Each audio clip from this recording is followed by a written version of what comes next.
York's tourism industry has prevented the city from feeling the drawbacks of the current economical downturn. The city has seen a huge influx of visitors from the UK as less people are spending their money on holidays overseas.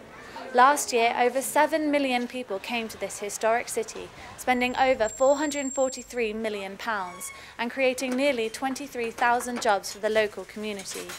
Every year, millions of people are drawn to this beautiful city, which is so steeped in British heritage.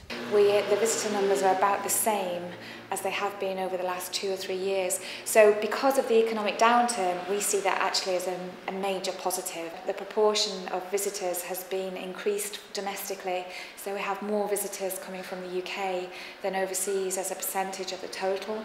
But really it's very important for us to continue to increase the number of visitors coming from overseas because, you know, in the long term we don't want that number to decline. We met fruit seller Gordon David, who has been running his market stall for over 35 years.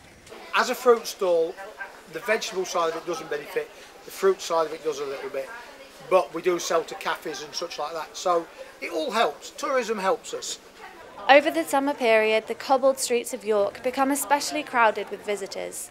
Restaurants, cafes, shops and hotels have all benefited from the continuous influx of tourists, despite the economical recession. We're quite good really. Jill holds me back and I don't believe in saving too much, so I believe in spending it and helping the economy. That's my excuse. You still got to have your days out and you still got to do things really. You may go to York only for shopping from Germany.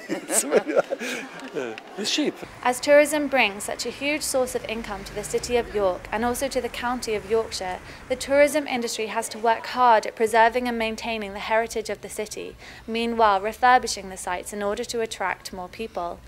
It's a difficult balance to uphold, but the Yorkshire Museum, who has recently spent £2 million on refurbishment, seems to have found success. The reason for the £2 million refurbishment was to attract more visitors, because we've got these amazing objects, but the actual museum at the time wasn't really a suitable place to show them off. So the reason why we spent £2 million doing it up was obviously to attract more people. I mean, like, visitors now are up 50% on last year, so the refurbishment has dramatically increased that amount of people.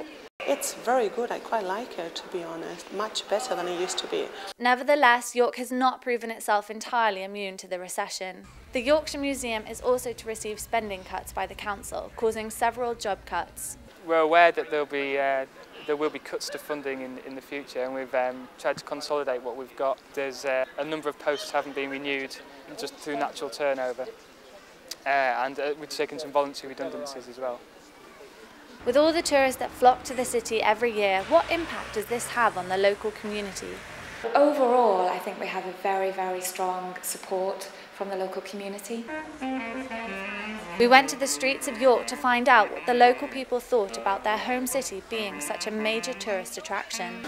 I think it's very good for York, it's very good. I think there's probably mixed feelings. Some people probably don't like the massive tourists and other people welcome them. I think on the whole it's good for the city.